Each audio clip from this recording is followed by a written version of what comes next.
Marketing in 2025 is wild. Savvy customers spot fake messaging instantly, privacy changes make ad targeting a nightmare, and everyone needs more content than ever. That's why you have to check out HubSpot's new marketing trends report. It doesn't just show you what's changing, it shows you exactly how to deal with it. Everything's backed by research, but focused on marketing plays you can use tomorrow. You ready to turn marketing hurdles into results? Go to clickhubspot.com/marketing to download it for free.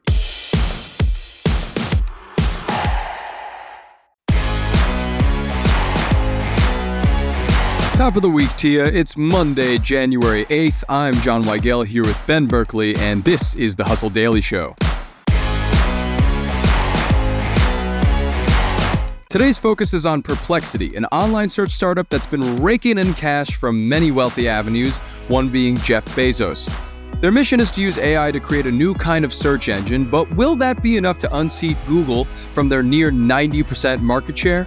More on that in a bit, but first, let's give you the hits and headlines today across business and tech.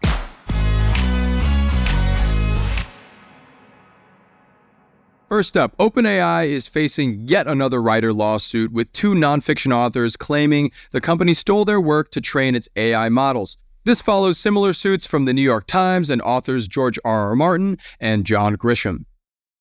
From OpenAI to SpaceX, some leaders at SpaceX and Tesla are concerned over CEO Elon Musk's drug usage per a Wall Street Journal report.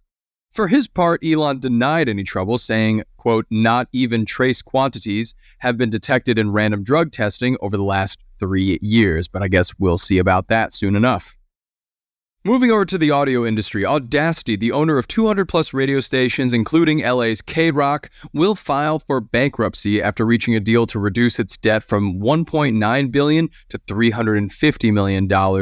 Unfortunate that this big stake in radio is going out of business, but we'll see what pops up in result of it. Next up, the FAA ordered 171 Boeing 747 MAX 9 aircrafts for inspection after a door plug blew off during an Alaska Airlines flight on Friday.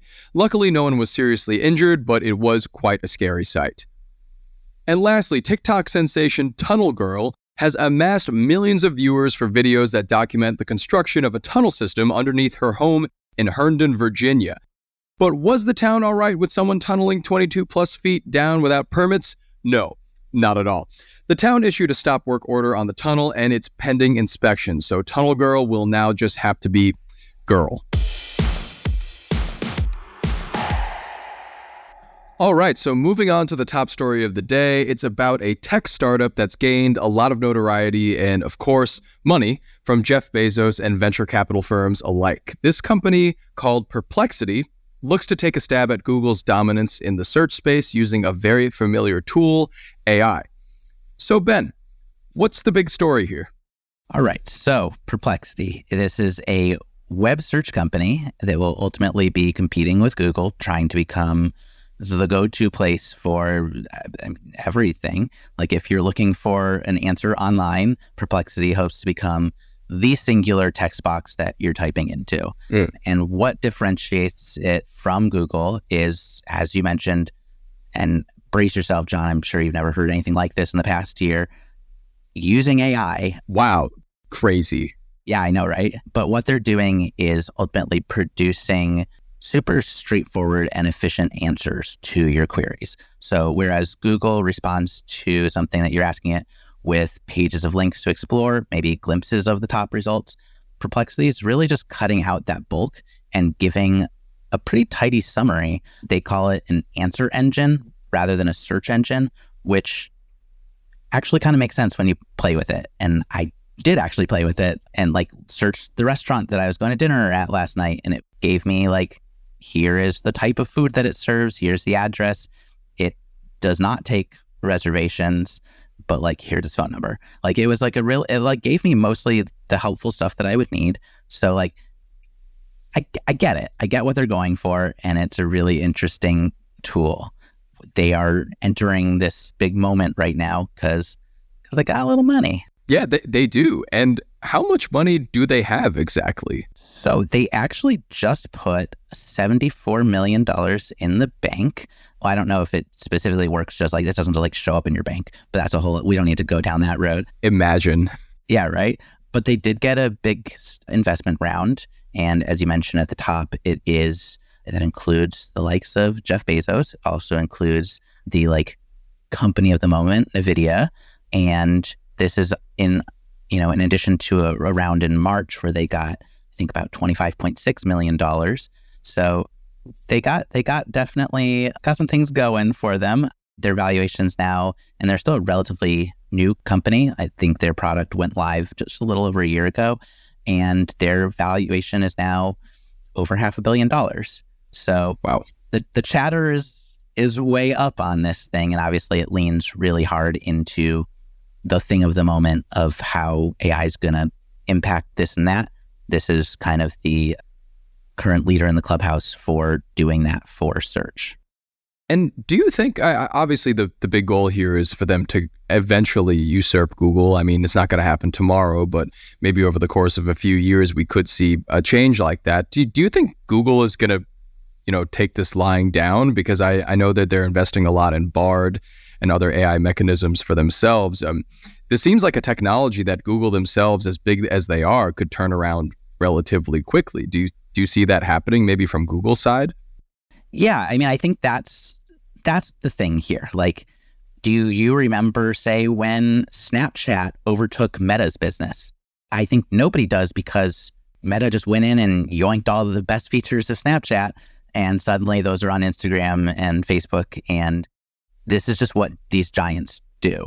And search is the very core of Google's nearly $2 trillion business. So no, they're definitely not going to take their eye off this ball. And I do think that even beyond that, let's keep in mind that this is not an easy task to take them on. Let's look at Bing, for instance, which is a thing people already know about. It is baked into platforms that millions already use. It was very loudly and publicly added the hot technology in ChatGPT, which also carries a high brand recognition at this point. And all of that amounted to the tiniest scratch on Google's back in this market. And so coming in as a newcomer, especially without I think they're specifically kind of not going with traditional marketing muscles for Perplexity. It's a really tall task. It is a really tall task. And I have a lot of interest right now, too, in how they're actually profiting, or technically not profiting, but how they're trying to profit. They did say that they have a subscription service, which is about $20 a month. And it's a more powerful version of the search engine that uses GPT-4, which ChatGPT is on right now. So that's also another interesting concept of paying for a search engine or an answer engine, something that Google, to my knowledge, hasn't really done before. Do you think that could be a trend going forward as well? It could. I suppose it could. I do think that this feels like the way they're making money now seems like it's not going to be the way they're making money in the future. On their site right now, Perplexity is very proudly proclaiming that they're advertising free and kind of leaning into itself as this ad-free search alternative, which is a great read on what people want right now and to get people to adopt your product. At the same time, they're kind of already mentioning that they're going to have to consider that in the future, because, it's really hard to imagine that model lasting, since investors tend to enjoy making their money back and then some. So the model will no doubt have to shift. But as of now, I think it is one of the good things at play with Perplexity here. They do have a couple things that are at their back, as much as I was kind of nobody's taking down Google. And I want to give them credit. They got some good things going. Yeah, they seem to be doing very well for where they are right now. They have a lot of really big eyes on them right now. Of course, a lot of stories coming out about them. So, there have been other companies that have tried stuff like this before, though, right? I think Neeva is one of them, and they tried to provide an AI product similar to this, but that didn't work out. We just talked about Bing that also tried to incorporate chatbot, which they do still, but the market share is kind of standing the way it is. So how do we see the future of this panning out for this company? Are they kind of the odd duck that's going to succeed and keep going, or have we seen this story before, I guess? I guess it's probably a little early to say. What they have going for them is they do obviously have great backing. They've also built a really solid user base to date. I think they served more than 500 million queries in 2023. They had about 53 million visits in November. So that's not insignificant, especially since they're largely relying on word of mouth to build that audience. Also, conceptually, I got to say, the two central words that they really leaned into of answer engine are really strong. I think that that's conceptually really clear. And this simplicity of giving people quality answers to their queries rather than this high quantity of options for finding their own answers, it really jives with this AI future that is it's really well timed. And the way that it's well framed, well timed, and seems like what we're kind of leaning into. And they are well positioned now, especially with Neva, who was kind of going down this road and then did not survive.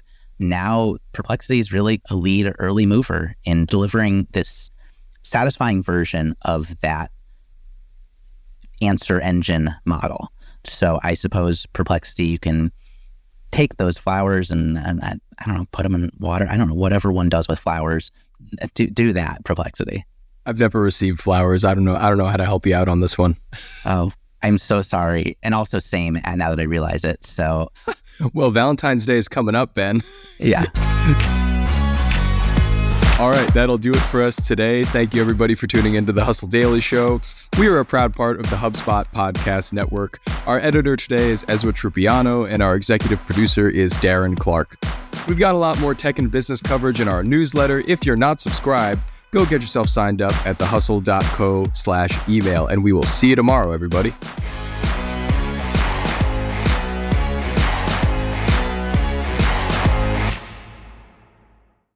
Hey, everybody. I've been listening to this awesome podcast lately. You know it. You love it. My First Million, hosted by Sam Parr and Sean Puri, is brought to you by the HubSpot Podcast Network, the audio destination for business professionals. My First Million features famous guests like Alex Hormozi, Sophia Amoruso, and Hassan Minaj, sharing their secrets on how they made their first $1 million and how to apply their learnings to capitalize on today's business trends and opportunities. Talk about somebody that's really in the now. They had on Mr. Beast recently, and Mr. Beast talked about his origin story and how he made his first $1 million and how you can make anything go viral if you really try to do it, which is a great listen. So I would definitely recommend checking it out. You can catch all the recent episodes whenever you want, and you can listen to My First Million wherever you get your podcasts.